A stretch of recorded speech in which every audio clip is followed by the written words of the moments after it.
अस्सलाम वालेकुम। आज हम स्टार्ट करने लगे हैं सेकंड ईयर का चैप्टर नंबर 2 जिसका नाम है डिफरेंशिएशन।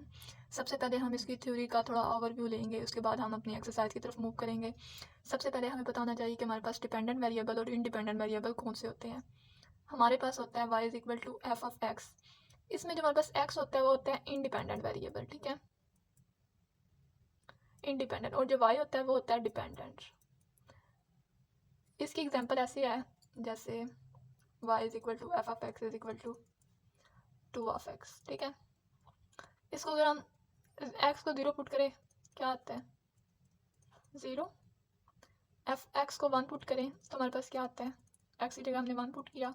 2 अगर हम x की जगह 2 लें फिर हमारे पास क्या आता है 4। हमने देखा कि हमने x की वैल्यू चेंज की है और हमें एक न्यू वैल्यू मिली है। इसका क्या मतलब है, y किस पे डिपेंड कर रहा है x पे, तो x हो गया हमारे पास इंडिपेंडेंट और y हो गया डिपेंडेंट, क्योंकि x की वैल्यू चेंज करने से y की वैल्यू ऑटोमेटिकली चेंज हो रही है। इस वजह से हम कहते हैं कि जब इस तरह की नोटेशन होगी तो उसमें y हमारे पास डिपेंडेंट वेरिएबल होगा और x हमारे पास इंडिपेंडेंट वेरिएबल होगा। उसके बाद हमें पता होना चाहिए इंक्रीमेंट इन x क्या होती है। ये भी एक टर्म होती है। The change in the value of x is called increment of x and it is denoted by delta x. इसको हम कहते हैं डेल्टा एक्स, यानी एक्स की वैल्यू में कोई भी चेंज आ रहा है, पॉजिटिव आ रहा है या नेगेटिव आ रहा है, तो उसको हम किससे डिनोट करते हैं, डेल्टा एक्स। नेक्स्ट टर्म हमारे पास क्या है, इंक्रीमेंट इन वाई, इसको हम डेल्टा वाई से डिनोट करते हैं। ये चीज़ हमारे पास क्या होती है, एक्स के लिहाज से जो करस्पॉन्डिंग चेंज आ रहा है वाई में उसको हम कहते हैं इंक्रीमेंट इन वाई। और इन्होंने यहाँ पे डेल्टा एक्स की नोटेशन यूज़ किया वो इस वजह से क्योंकि हमें पता है change in value of X is delta x. तो डेल्टा एक्स के कॉरस्पॉन्डिंग जो हमारे पास वाई में चेंज आ रहा है उसको हम कहते हैं इंक्रीमेंट इन वाई और इसको हम डेल्टा वाई से डिनोट करते हैं। Average rate of change, let F be a real valued function continuous in the interval X and x1, जो कि हमारे पास फंक्शन की डोमेन का सबसेट है। तो हमारे पास जो एवरेज रेट ऑफ चेंज होगा वो इस तरह से डिफाइन होगा। दूसरे में से जब हम पहले के फंक्शन को माइनस करेंगे F of x1 minus F of x divided by original जो हमारे पास पॉइंट्स होंगे x1 को हम माइनस कर देंगे x में से, ये हमारे पास क्या आ जाएगा एवरेज रेट ऑफ चेंज। में हमारे पास instantaneous rate of change. Instantaneous rate of change क्या है, यानी एक इंस्टेंट पे, यानी कि फौरी जो चेंज है वो हमारे पास क्या होगा, उसके लिए हम क्या लेते हैं, उसमें हम लिमिट की एडिशन करते हैं, यानी x1 अप्रोचेस टू x, बाकी चेंज हमारे पास सेम होता है, सिर्फ हम उस पॉइंट पे उसकी लिमिट ले लेते हैं, तो वो हमारा जो रेट ऑफ चेंज होता है वो उस इंस्टेंट पे आ जाता है। इंस्टेंट का मतलब होता है फौरी, हमने फौरी चेंज फाइंड करना है। फौरी चेंज फाइंड करने के लिए हम हमेशा क्या लेंगे, लिमिट लेंगे। नेक्स्ट हमारे पास जो डेफिनेशन है वो है डेरिवेटिव ऑफ अ फंक्शन की। ये मोस्ट इंपॉर्टेंट डेफिनेशन है, अक्सर पेपर में भी इसका शॉर्ट क्वेश्चन आ जाता है 2 नंबर का, कि वो कहते हैं define the derivative of a function. तो इसकी डेफिनेशन ये है, let Y of X be a function defined in interval X and X plus delta X. X तो हमें पता है कि सिंपली एक्स है, और डेल्टा एक्स हमारे पास क्या है, जो एक्स में चेंज है, इंक्रीमेंट इन एक्स। देन जो हमारे पास limit delta x approaches to 0, f of x plus delta x minus F of x divided by delta x, the instantaneous change. अब हमें पता है कि ये जो टर्म है इसके साथ लिमिट आ गया, तो ये हमारे पास क्या हुआ, ये हमारे पास इंस्टेंटेनियस चेंज हुआ। इस चेंज को हम क्या कहते हैं, इज कॉल्ड डेरिवेटिव। फर्क सिर्फ इतना है कि हमने जो हमारे पास x1 था उसकी जगह हमने क्या टर्म यूज़ कर लिया है, x प्लस डेल्टा एक्स, ठीक है। ये हमारे पास क्या है, डेरिवेटिव ऑफ अ फंक्शन की डेफिनेशन है। इसको हम रिप्रेजेंट करते हैं एफ डैश से। ये हमारे पास क्या टर्म है, ये हमारे पास है एफ का डेरिवेटिव, ठीक है। ये इस जब भी हमारे पास ऊपर डैश आ जाएगा ये चीज़ हमारे पास क्या होगी, एफ का डेरिवेटिव होगा। इसके अलावा हम डेरिवेटिव को D Y over D X से भी रिप्रेजेंट करते हैं, और अक्सर हम इसको इस नोटेशन से भी रिप्रेजेंट कर लेते हैं। तो हमारे पास है finding F dash of x, यानी एक्स का derivative from definition of derivative, ठीक है। तो सबसे पहले हमें कोई फंक्शन होगा गिवन फंक्शन, वो हमारे पास क्या होगा, एफ ऑफ एक्स की फॉर्म में, ठीक है। स्टेप 1 हमारे पास हमने क्या करना होगा, हमने फाइंड करना है F dash of x from the definition of derivative. हमने इस डेफिनेशन जो कि डेरिवेटिव की डेफिनेशन है इसमें से हमने अपना F dash of x find करना है। सबसे पहले हमें क्या चीज़ रिक्वायर्ड है, एफ ऑफ एक्स तो हमारे पास ऑलरेडी है, तो हमें किस चीज़ की ज़रूरत है, F into x plus delta x की। तो हम सबसे पहले वो फाइंड करेंगे। फाइंड हमारा फर्स्ट स्टेप होगा x plus, find F x plus delta x को फाइंड करना। स्टेप 2 हमारे पास क्या होगा, अब हमने F into x plus delta x तो फाइंड कर लिया है, अब हमने क्या बनाना है, F into x plus delta x minus F of X. अब हमने ये चीज़ फाइंड करनी है क्योंकि डेफिनेशन में हमें हमारे पास ये टर्म रिक्वायर्ड है, x plus delta x minus F of x. इसको सिंप्लीफाई करेंगे, फाइंड या सिंप्लीफाई आपके वाले स्टेप 3 में हमारे पास क्या होगा, divide F of x plus delta x minus F of x bye delta x को, इसको हम डेल्टा एक्स से जारी बात है डिवाइड करेंगे and simplify it, simplify it. उसके बाद स्टेप 4 हमारे पास पीछे क्या बचता है। अब ये चीज़ तो हमने फाइंड कर ली है, ये देखें ये चीज़ तो हमने फाइंड कर ली है। अब हमने इस चीज़ की लिमिट लेनी है, तो हम लिमिट लेंगे find delta x approaches to 0 f into x plus delta x minus F of x divided by delta x. इन सारे स्टेप को फॉलो करके हम एफ डैश ऑफ एक्स निकाल सकते हैं, जो कि हमने डेफिनेशन ऑफ डेरिवेटिव से लिखे हैं। अब हमने एक्सरसाइज स्टार्ट करते हैं। हमारे पास जो पहला क्वेश्चन है वो ये है, find the definition of the derivative with respect to X of the following function defined है। हमारे पास सबसे पहले क्या क्वेश्चन है, 2x² + 1। हमें पता है कि हमारे पास फंक्शन है एफ ऑफ एक्स इक्वल है 2x² + 1। हमारा जो फर्स्ट स्टेप क्या था, हमने फाइंड करना है F into x plus delta x. तो जब हम इधर फाइंड करेंगे एक्स प्लस डेल्टा एक्स, तो हमें पता है कि हमने एक्स को रिप्लेस कर देना है एक्स प्लस डेल्टा एक्स से, यानी कि हमारे पास आ जाएगा x plus delta X. X का स्केयर है तो जाहिर बात है इसका भी स्केयर आएगा +1। ये हमारे पास हो गई इक्वेशन 1, इसको हम नाम दे देते हैं इक्वेशन 2।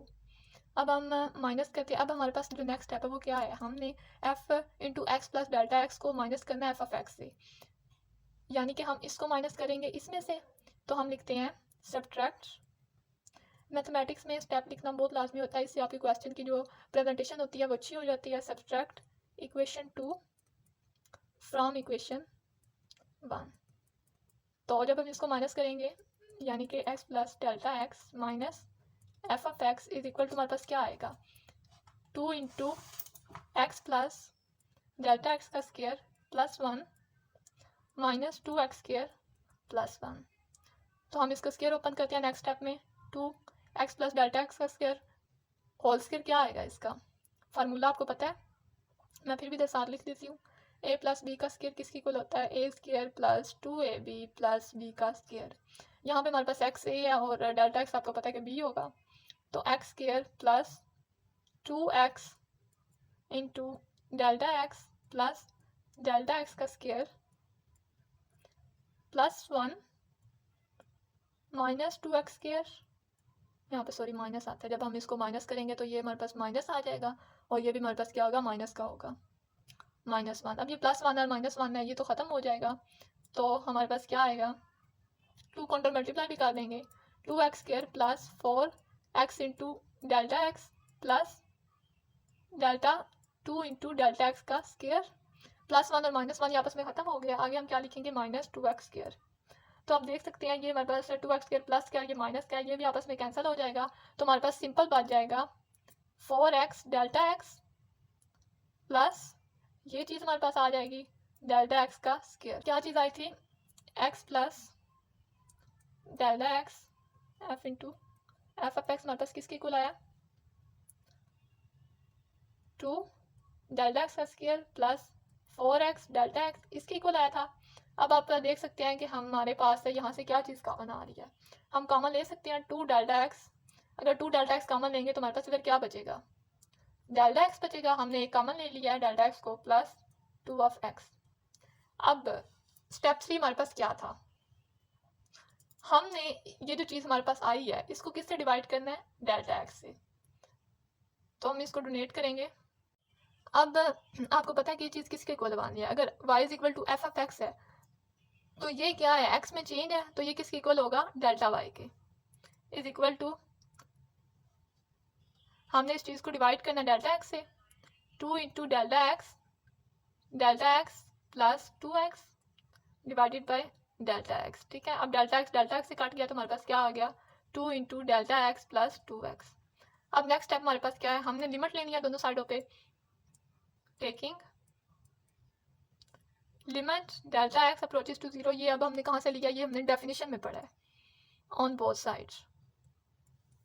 जब हम लिमिट लेंगे तो हमारे पास आ जाएगा delta X approaches to 0 delta Y divided by delta X. यहाँ पे भी जब हम लिमिट लेंगे to limit into delta X approaches to 0 delta X plus 2 of X. अब लिमिट अप्लाई करेंगे, डेल्टा एक्स किसके अप्रोच कर रहा है, 0 को अप्रोच कर रहा है, तो हमारे पास क्या आएगा, डेल्टा एक्स 0 हो जाएगा प्लस 2x, क्योंकि डेल्टा एक्स हमारे पास लिमिट में 0 पे अप्रोच कर रहा है। तो जब हम इस लिमिट को अप्लाई करेंगे तो डेल्टा एक्स हमारे पास 0 होगा, तो हमारे पास क्या रह जाएगा 2 ऑफ एक्स, जो कि हमारे पास किसके इक्वल है 4 ऑफ एक्स के। मैं क्वेश्चन दोबारा रिकॉल कर देती हूँ। जब भी हमारे पास इस तरह का क्वेश्चन आ जाएगा कि इसको डेफिनेशन की मदद से इसका डेरिवेटिव फाइंड करें, तो सबसे पहले हमने दिया कि फंक्शन को एफ ऑफ एक्स से इक्वल लेट करना है।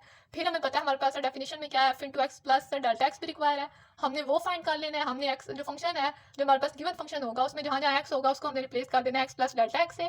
उसके बाद हमें पता है कि ऊपर हमारे पास क्या चीज़ पड़ी हुई है, इन दोनों का डिफरेंस पड़ा हुआ है, F into x plus delta x में से इन्होंने माइनस किया हुआ एफ एफ एक्स को, तो हम अपनी वो चीज़ फाइंड कर लेंगे। उस चीज़ को फाइंड करने के बाद हमने सिंपली डेल्टा एक्स से इसको डिवाइड कर देना। डिवाइड करके अब हमारे पास क्या चीज़ बन गया, ये चीज़ तो हमने बना ली है, अब पीछे रह गया लिमिट रह गया, हमने लिमिट अप्लाई कर देनी है। लिमिट अप्लाई करने के बाद जो हमारे पास आंसर होगा वो फाइनली इस फंक्शन का डेरिवेटिव होगा। अब यहाँ पे F F X is equal to 2x² + 1 था, हमारा नेक्स्ट स्टेप क्या था, हमने एक्स को रिप्लेस करना एक्स प्लस डेल्टा एक्स से, तो हमने रिप्लेस कर दिया 2 into x plus delta x square plus 1। फिर हमने क्या करना था, हमने ऊपर बनाना था इन दोनों का डिफरेंस, तो हमने इक्वेशन 2 को माइनस कर लिया इक्वेशन 1 से। हमने इक्वेशन 1 को क्यों नहीं माइनस किया इक्वेशन 2 से, क्योंकि हमारे पास यहाँ पे क्या नोटेशन थी कि हमने पहले इस चीज़ को माइनस करना है इस चीज़ में से, तो इस वजह से F into x plus delta x minus F of x को जब हम लिखेंगे तो इक्वेशन 2 से, तो वो इक्वेशन 2 ही बन गया। इक्वेशन 2 को जब हम माइनस से करेंगे तब ये चीज़ हमारे पास बनेगी, तो हमने इसको लिख लिया। फिर हमने इसको मजीद सिंप्लीफाई किया, हमने इसका स्केयर ओपन किया, स्केयर ओपन करने के बाद जो चीज़ यहाँ से खत्म हो रही थी उस चीज़ को खत्म किया, यानी प्लस और नेगेटिव की थी उनको आपस में खत्म कर दिया। उसके बाद हमने 2 को अंदर मल्टीप्लाई करवा दिया। मल्टीप्लाई करवाने के बाद और मजीद इसको सॉल्व करने के बाद हमारे पास ये चीज़ बन गई। इस चीज़ में से हमने 2 डेल्टा एक्स को कॉमन ले लिया। इस चीज़ को कॉमन लेने के बाद हमारा आखिरी स्टेप क्या था कि हमने आखिरी स्टेप नहीं नेक्स्ट स्टेप क्या था कि हमने इसको डेल्टा एक्स से डिवाइड करना है। इसको डेल्टा एक्स से डिवाइड किया, डेल्टा एक्स से कट गया, तो हमारे पास ये चीज़ आ गई। फिर उसके बाद हमने लिमिट ले लिया दोनों साइडों पे, फिर हमने लिमिट को अप्लाई कर दिया। लिमिट को अप्लाई करने के बाद हमारे पास आंसर क्या बचता है 4 ऑफ एक्स।